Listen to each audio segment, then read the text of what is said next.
Marhaba ya jama'a. Today we're going to talk about Middle Eastern foods that you've been pronouncing wrong all along.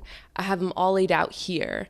And this is going to be from the perspective of an American English-speaking person pronouncing it wrong. I can't really talk about other countries. Also, disclaimer, this is not intended to make fun of anyone. It's genuinely just an educational video and to share culture and tell you how to say these foods correctly. Before we get into it, remember to subscribe, like this video, comment down below if you've been saying any of these foods wrong, and let me know what other types of foods or things you want to know how to pronounce correctly in Arabic. So we're going to do this mukbang style. So I have all the food laid out in front of me. I'm going to show you the food and talk about them and tell you how to pronounce them correctly. Let's get right into it. First up, we have right here falafel. This is definitely loved by a lot of people, not only Middle Easterns, and usually you get it in a bowl or you get it in a sandwich. The way that Americans pronounce this is falafel.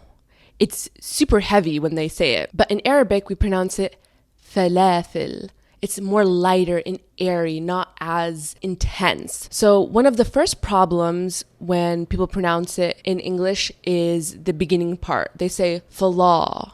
So it's very heavy, but it should be falah. The A should be lighter, kind of like in the Christmas song where it's fa la la la la. It's that same A, it's fa. The second part is the ending. English speakers say it incorrectly when they say full. Full is too heavy. It instead should sound like fill, like when you fill a cup with water. The incorrect way is falafel. The correct way is falafel. So an interesting thing about falafel you might not know is that it's made with chickpeas and greens like parsley and coriander. But there's another word for it. If it's more green and it has more parsley, sometimes it can be referred to as طعمية.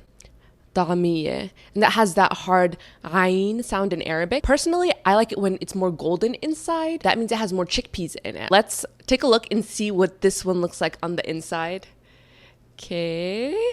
Ooh, I think it's a really good mix, actually. It's the perfect green and perfect, like, golden, I'd say. So let's give it a try. Really tasty and really crunchy, and it's not too thick. Sometimes I don't like falafel because it's too thick and dry. I'm still gonna drink some water because I need to wash it down, even though it wasn't too dry. I need to stretch. Next up, we have the infamous hummus. English speakers will pronounce this hummus, but it's actually pronounced hummus. Ooh, so let's break that down a little bit. I think why English speakers will tend to say hummus is because, first of all, the first letter is ha in Arabic, which is one of the hardest letters for English speakers to say. Usually they'll try to say kha, which is incorrect, or ha, which is also incorrect. This ha is actually in between those two letters. The letter kha starts kind of deep in your throat, kha. Now bring it up a little bit, ha, and that's where you want to be. If you bring it up a little bit more, ha, that's too far, and that's the letter ha instead of ha. First of all, that's difficult to say, so it's fine if you can't say that. If you can't say ha, I would just go with the lighter one, which is ha, and you could say hummus instead of hummus. Okay, what else is wrong with saying hummus? Well, the first part sounds like hum, which makes sense because it's spelled H-U-M, hum. But in Arabic, we don't really pronounce it like that. We pronounce it more like hum. It's like the O-M sound in the word loom, hum, instead of hum. And then the ending. In English, people usually say miss at the end, like M-I-S. But in Arabic, we pronounce it mus. So kind of like two O's almost. So if we put it all together, the correct way to say it is hummus. And then if you want to drop the hard letter ha in the beginning, you can say hummus. So let's give it a try. So what's interesting here is hummus is usually served spread out on a plate and then drizzled with olive oil. And you'll see that pattern a lot. We love our olive oil. And something else that's interesting is that Middle Easterns will eat it with pita bread. We'll eat it with vegetables, but we'll pick it up with pita bread. We never really eat it with a spoon, ever. That's very weird. So for the pita bread, you kind of use it as like a makeshift spoon. You're gonna cut off a piece like this, and then you can take it apart, take one piece of it and put it flat and then scrunch both sides so that you can pick up some of the hummus. Look, there you go. You have a little boat for your hummus. That's really good. Next up, we have something similar to hummus, which is also a spread. It's baba ganoush. And this one's also spread out on a plate and we drizzle it with olive oil. English speakers will usually call this baba ganoush and they end it with an SH. But in Arabic, we end it with a J. In Arabic, that's the letter Jim. So that's how it's actually spelled, baba ganoush. The baba part, I'd say English speakers say it pretty good. The ganoush part could use a little bit of work. So the first part of ghanoush is a very hard letter to pronounce in English. Once again, it's the letter ghain, which is the r, more of a guttural sound, which is the same as the R in French.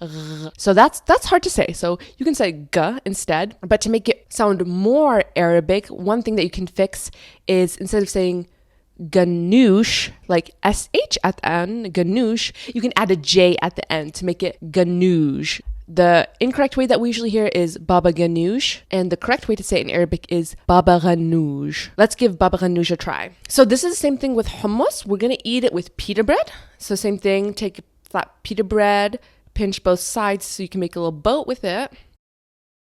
And there you go. And baba ganoush is made out of smoked eggplant, so it has a very strong smoky flavor.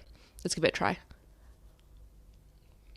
I'm not gonna lie, sometimes I don't really like the initial smoky flavor. It's like super, super strong, almost in a plasticky way. But once people do get it right, I do really love it. Moving on to the middle here, we have Labneh. This is a very interesting one because I feel like some people know it, but who are not Middle Eastern, and some people don't know it. Recently, I was listening to a podcast and they called it Labneh, and I'm sorry, but I couldn't believe my ears and I had to include it in this video to tell the world how to say it correctly because I really don't like the sound of labneh. Again, I feel like it's way too heavy. Like falafel, that's too heavy. Let's make the names of these foods prettier. It's actually pronounced Labneh. So let's break down kind of why it's wrong. In the beginning, when English speakers say it, they say lab, which is pretty heavy. Instead, we can open it up and make it brighter. We can say lab. The ending, English speakers will say na, which is super heavy too. See, I'm opening up my mouth as I say it, kind of in a smile. Labneh. Similar to hummus and baba ganoush, we also put it on a plate, we spread it out, and we drizzle olive oil on it. Surprise, surprise. So labneh is very similar to sour cream, I would say. It's like a savory type of thick yogurt. A lot of the times people will eat this for breakfast, and it's also eaten with pita bread. Okay, and we're gonna scoop it up. That's what it looks like. I really like Labneh because it's so refreshing. It's kind of like you're drinking water in the middle of your meal. I feel like it's a really good palate cleanser. Labneh is actually pretty challenging to find if you don't go to a Middle Eastern or Arab store. Now we're moving on to grape leaves. That's my grape leaves. You're not really saying it wrong, but I just want to share how Arabic speakers say it. If you want the direct translation from grape leaves, that would be wara anab. Wara means leaves and anab means grapes. And there's various other ways to say it as well. We also have wara arish, which I usually call it. And we have wara dawale. And lastly, we have dolma. Grape leaves, they are literally leaves, and inside usually you either stuff it with rice and beef stuffing, or you can also stuff it with rice and vegetables. This one has rice and vegetables in it. Hold on, I need more water. And while we're on the topic of grape leaves, I just want to share something similar that I really, really like, but I feel like people don't know about it, and that's stuffed cabbage. It has a similar filling, like it could be rice and beef, or it could be rice and vegetables. It's so good. I actually like this more than the grape leaves, because it's wrapped with cabbage and the cabbage is a little bit softer and I like that texture a little bit more. The grape leaves is a little bit tougher. In Arabic, this is called malfouf. It's a very fun word to say. I love the name of it because malfouf means wrap. Malfouf also means cabbage in and of itself. So it's like a cute little pun. Let's give the malfouf a try.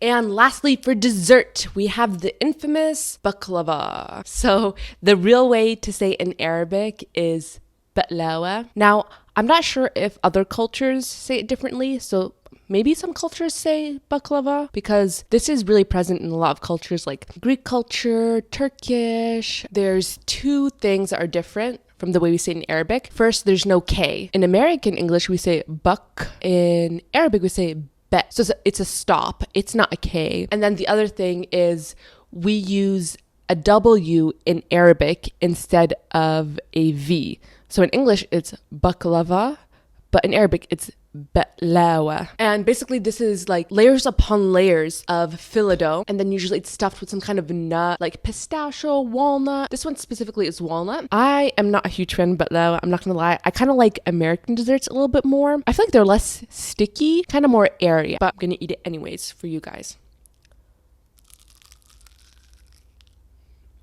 Actually kind of like this one. All the food here was super delicious. I hope you enjoyed this video. I hope you learned how you actually pronounce these words in Arabic and got a little bit more culture in you. Thanks so much for watching. Be sure to subscribe, hit the notification bell so you can get notified when I post videos. I usually post videos on Wednesday. And see you next time. Ma salama ya jama'a.